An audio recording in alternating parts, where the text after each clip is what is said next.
পেছনে দেখতে পাচ্ছেন ব্রিটানিয়া ইন্ডাস্ট্রিজ।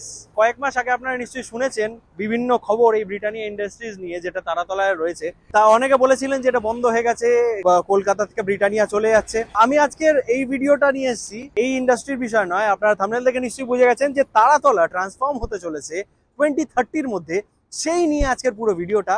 তো আজকের পুরো ভিডিও আমরা ডিটেলস আলোচনা করে নেবো। এটা তো রয়েছেই, তার সাথে সাথে আর কি কি ইন্ডাস্ট্রিজ রয়েছে, কি কি ইন্ডাস্ট্রিজ আসছে তারাতলায়, এবং কি কি রেসিডেন্সিয়াল নতুন নতুন প্রজেক্টস হচ্ছে, কি কি হসপিটালস আসছে নতুন নতুন, কি কি হসপিটালিটি প্রজেক্টস হচ্ছে, আরো অনেক কিছু। বস আমি তো হাঁপিয়ে গেছি। শুধুমাত্র এই একটা জিনিসের ওপরেই তারাতলা নয়, তারাতলায় আরো প্রচুর ইন্ডাস্ট্রিজ রয়েছে। এখানে মিন্ট রয়েছে পেছনে, টাটা 88, এখানে রয়্যাল গ্যাঞ্জেস রয়েছে সৃজনের। তো প্রচুর কিছু আজকে আপনাদেরকে দেখাবো। এই পুরো 20 কিলোমিটার যে স্ট্রেচটি তারাতলা থেকে বজবজ পর্যন্ত, আজকের ভিডিও এই পুরোটা ঘুরে দেখার চেষ্টা করবো যে সেখানে কি কি ডেভেলপমেন্টস হচ্ছে। এমনটা হতে পারে বাটার ইন্ডাস্ট্রিজ, আমি আপনাদেরকে দেখাই একটা ড্রোন শট। তো চলুন আজকের ভিডিওটা দেরি না করে শুরু করা যাক। আমি রোহিত আপনাকে স্বাগত জানাচ্ছি এমন একটা চ্যানেলে যেখানে আপনারা জানেন পশ্চিমবঙ্গের সমস্ত ডেভেলপমেন্ট আপডেটসের খবর সবচেয়ে প্রথমেই। চলুন শুরু করা যাক।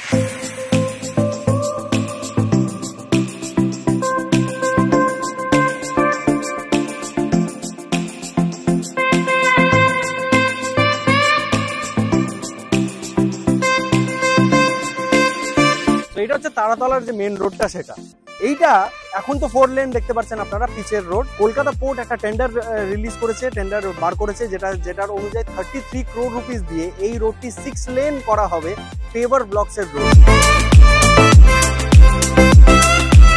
কলকাতা পোর্টের এই স্টেপটি রোডের কমিউনিকেশনটা তারাতলা থেকে বজবজ পর্যন্ত আরও ভালো করে দিতে চলেছে। আমরা অলরেডি জানি যে মেট্রো জোকা থেকে পুরোপুরি এসপ্ল্যানেড পর্যন্ত কনস্ট্রাকশন হচ্ছে। ফার্স্ট ফেজ মাঝেরহাট পর্যন্ত অলরেডি চালু হয়ে গেছে, সেকেন্ড ফেজের কাজ চলছে, এবং শিয়ালদা বজবজ রুটেও লোকাল ট্রেনের বলতে পারি সাবআরবান রেলওয়েজের খুবই ভালো কানেক্টিভিটি রয়েছে। তো আসুন এবার দেখা যাক যে ইন্ডাস্ট্রিজ এবং রেসিডেন্সিয়াল প্রজেক্ট কি কি হচ্ছে এই পুরো স্ট্রেচটিতে। তো শুরু করা যাক তারাতলা মোড় থেকে। আপনারা দেখতে পাচ্ছেন এটা হচ্ছে তারাতলা মোড়। তো সেইখান থেকে দেখতে দেখতে যাওয়া যাক যে কি কি ইন্ডাস্ট্রিজ রয়েছে, কি কি রেসিডেন্সিয়াল প্রজেক্টস হচ্ছে।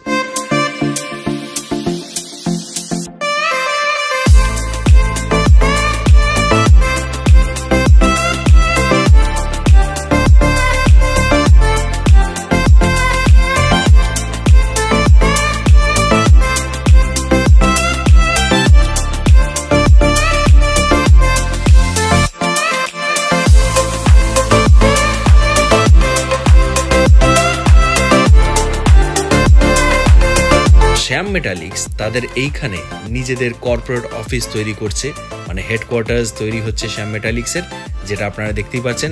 এখানে শুধু শ্যাম মেটালিক্সের কর্পোরেট অফিসই নয়, সেঞ্চুরি প্লাইয়েরও কর্পোরেট অফিস রয়েছে।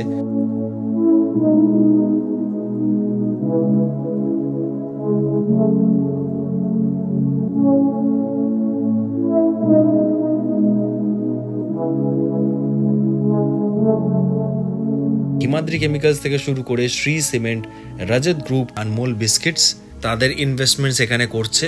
অম্বুজা নিওটিয়া গ্রুপ এটা চিন্তা ভাবনা করেছে যে তারা 250 বেডেড একটা মাল্টি স্পেশালিটি হসপিটাল তৈরি করবে just near Taratala police station. শুধু তাই নয়, সিটাডেল হসপিটালও একটা নতুন state of the art 1000 bedded 7 lakh square ফিটের মেডিকেল ফ্যাসিলিটি তৈরি করতে চলেছে জাস্ট লিন্ডে ইন্ডিয়া লিমিটেডের সাইটের পেছনেই।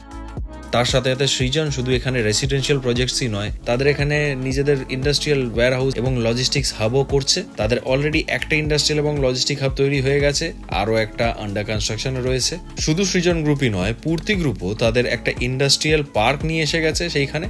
এবং এটা বলা হচ্ছে কলকাতা পোর্টের দ্বারা যে over 30 national level companies are expected to set up offices, যেগুলি প্রত্যেকটা কোম্পানি অ্যারাউন্ড 200 থেকে 300 জন এমপ্লয় করতে চলেছে। তো এই স্ট্রেচেই বড় বড় কোম্পানিজদের ছাড়াও এমএসএমই হাবসও রয়েছে, যেমন ফায়ার ক্র্যাকার হাব রয়েছে নুঙ্গিতে, গার্মেন্টস এবং হোজারি হাবও রয়েছে আমাদের মেটিয়া ব্রুজে।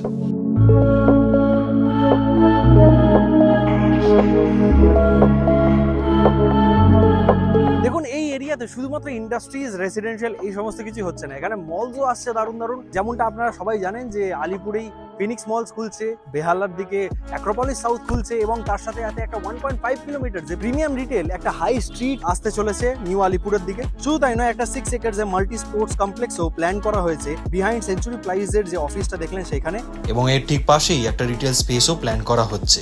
তো বুঝতে পারছেন এখানে কি কি ধরনের প্ল্যানিং করা হয়েছে, বলতে পারি একটা নতুন সিটি টাইপের এই পুরো স্ট্রেচটিকে ডেভেলপ করা হচ্ছে। এটা বলাই বাহুল্য যে নেচার পার্কের মতো এত বড় একটা ইকো ওয়েলনেস এবং ট্যুরিজম হাব রয়েছে 5 একর্স এর মধ্যে, যেখানে eco cottage, bird watching towers, cycling tracks, dining zones, এইগুলি সমস্ত কিছু রয়েছে। এই এলাকাতে এডুকেশন এবং গভর্নমেন্ট ইনস্টিটিউশনসরাও রয়েছে, যেমন সাউথ ইস্টার্ন রেলওয়েজ হেডকোয়ার্টার্স। এখানে one of the India's mint রয়েছে, যেখান থেকে কয়েন্স তৈরি করা হয় আমাদের ইন্ডিয়ান কারেন্সির। ইনস্টিটিউট অফ হোটেল ম্যানেজমেন্ট এখানে রয়েছে, ইন্ডিয়ান মেরিটাইম ইউনিভার্সিটি এখানে রয়েছে, Indian Institute of Cerebral Palsy থেকে শুরু করে Directorate of Light House and Light Ships রয়েছে। তো রোড, রেলওয়ে এবং মেট্রো কানেক্টিভিটি তো রয়েছেই। তার সাথে সাথে একটা গভর্নমেন্ট প্ল্যান করেছে পূজালি থেকে উলুবেরিয়া পর্যন্ত গঙ্গার ওপর থেকে একটা নতুন ব্রিজ তৈরি করার। কয়েক বছর আগেই সেটা নিউজেও ছিল, এখনো পর্যন্ত তো সেটার উপরে কোনো নতুন আপডেট আসেনি। বাট যদি সেই ব্রিজটি সত্যি তৈরি করা হয়, বজবজের দিক থেকে হাওড়ার দিকে যাওয়ার কানেক্টিভিটি, আর বলতে পারি হাওড়ার থেকে বজবজের দিকে কিংবা কলকাতার দিকে আসার কানেক্টিভিটি আরও বেটার হয়ে যেতে চলেছে। এবং কানেক্টিভিটির যখন কথা বলছি, তাহলে সম্প্রীতি ফ্লাইওভার কি করে ভুলতে পারি, one of the longest flyover of Kolkata, আর বলতে পারি ওয়েস্ট বেঙ্গল, যেটা পুরোপুরি জিঞ্জিরা বাজার থেকে একেবারে বাটানগর পর্যন্ত, মানে উইদিন কাপল অফ মিনিটস আপনারা তারাতলা মোড় থেকে পুরো বাটানগর পর্যন্ত পৌঁছে আর বলতে পারি বজবজের দিকে চলে যেতে পারছেন এই সম্প্রীতি ফ্লাইওভারটি ধরে। মানে বুঝতে পারছেন, এর জন্যই কিন্তু এই বাটানগর এলাকাতে এতগুলি রিয়েল এস্টেট ডেভেলপিং কোম্পানিজরা ইনভেস্ট করছে রেসিডেন্সিয়াল প্রজেক্টসের জন্য।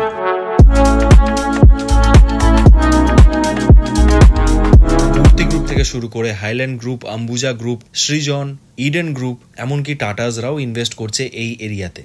সৃজন গ্রুপে যদি কথা বলি, তাহলে তারা বাটানগরে আকড়া স্টেশনের কাছে কলকাতার লংগেস্ট রিভারফ্রন্ট ডেভেলপমেন্ট করছে, এবং এটাও বলা হচ্ছে এই পুরো প্রজেক্টটি অ্যাপ্রক্সিমেটলি 3 কিলোমিটার লেন্থের। এবং বাটানগর যখন এসছি, তাহলে বাটার ফ্যাক্টরি কি করে ভোলা যায়, এটা one of the first butters factory.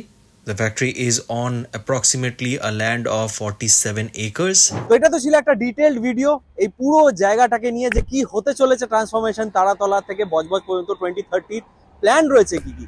তো কেমন লাগলো অবশ্যই কমেন্ট করে জানাতে ভুলবেন না।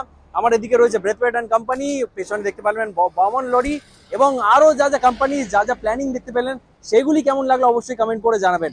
আশা করছি ইন দ্য কামিং ইয়ার্স এর মধ্যে যেমন যেমন প্ল্যান রয়েছে রেসিডেন্সিয়াল প্রজেক্টসে, যেমন যেমন প্ল্যান রয়েছে হসপিটালিটি প্রজেক্টসে, যেমন যেমন হসপিটালস আসছে এখানে নতুন, আর যেমন যেমন ইন্ডাস্ট্রিয়াল প্ল্যানিং রয়েছে, আশা করছি এই জায়গাটিও একটা নিউ বিজনেস ডিস্ট্রিক্ট হয়ে যাবে আমাদের কলকাতা। তো আপনারা যদি ইনভেস্টমেন্ট করতে চান, তাহলে এর চেয়ে ভালো লোকেশন হয় না। ইন্ডাস্ট্রির জন্য যদি আপনারা ইনভেস্ট করতে চান, সেখানেও আপনারা ল্যান্ড পাচ্ছেন। বজবজ পর্যন্ত পুরো 20 কিলোমিটার যে স্ট্রেচ রয়েছে, সেটার উপরে আমি একটা পুরো ভিডিও বানালাম।